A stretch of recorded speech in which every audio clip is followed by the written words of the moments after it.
If I think through, the client base that I know, that people who invest with us, I think many of them are effectively treating Vietnam as an emerging market. In market terms, Vietnam is quite an unusual market because it's still, until recently it was classified as a frontier market across the board.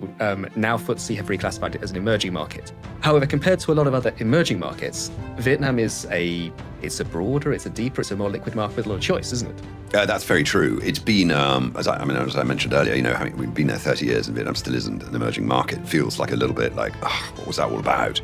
But you are absolutely correct that on a lot of numbers and metrics, Vietnam is an emerging market. I would equally say that for a lot of people, because Vietnam is not an emerging market in an emerging market index, it becomes quite difficult.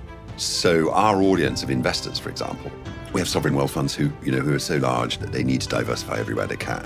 A lot of family offices where, which are not constrained by investing in line with indices.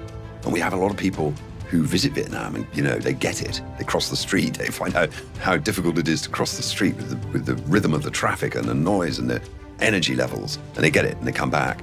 Traditional investing institutions, pensions, that sort of thing, still find Vietnam a difficult market to invest in because it's not part of the index. FTSE Russell said Vietnam will be in their emerging market index in September, so long as certain thing happens by the end of March.